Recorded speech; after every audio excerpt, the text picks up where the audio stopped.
guys, so for this game, you're gonna just look around in your house for some sort of material that you can use as your food item.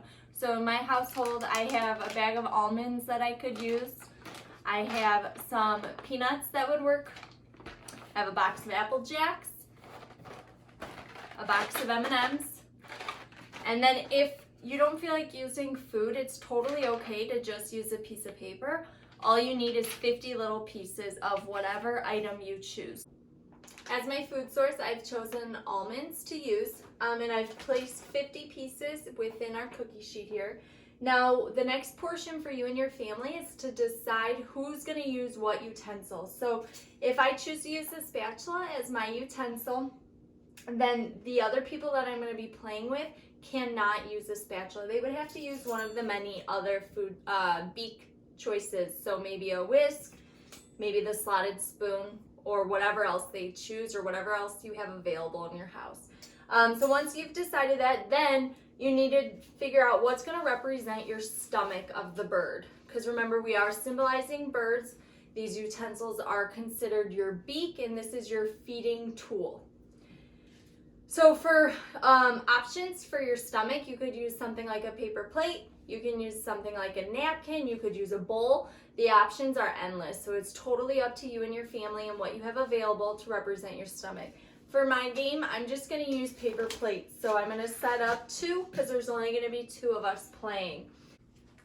All right, so the next step in setting up your game is putting 50 pieces of your food on an area. So we just used a cookie sheet as our feeding area. You guys can use your table, you can use the carpet, you can use the floor. It doesn't really matter. Just put 50 food items or pieces of paper or whatever you choose in a certain location. Now, the next step is setting your timer for 30 seconds. Okay, we have our stomachs ready to go sitting next to our tray, and our timer is set. Once you click start on the timer, you begin feeding. There's a couple rules though. You can only get 1 piece of food at a time. And this is key, only 1 piece at a time. And it's a competition to see between which bird is the most successful at gathering food. Once your 30 seconds are up, you stop and put your food item down, your beak down, and you count how many pieces of food you gather. So for my bird, I gathered 1, 2, 3, and 4. I record that number in the data table and return the food back to the feeding area. At your data table, a couple key things. You need to make sure by each player you have written down what utensil they use. So I was player 1, so I used the spatula, and then player 2 used a spoon. Now, since we only did 1 generation in our little video demo, each person only had 1 bird. Now, the spatula at the end of those 30 seconds had gathered 4 pieces of food, and then the spoon had gathered 3 pieces of food. So that's how you fill in that portion of your data table. Now the yellow portion is a simple division problem. It's number of food items divided by number of birds. So for my instance, it's 4 divided by 1, so my answer would be 4. And then for the other one, it's 3 divided by 1, so the answer is 3. So that would be generation 1. Now, the person or the player that ate the most food, the number of food items, had the highest number of food items, reproduces and gets 1 extra bird.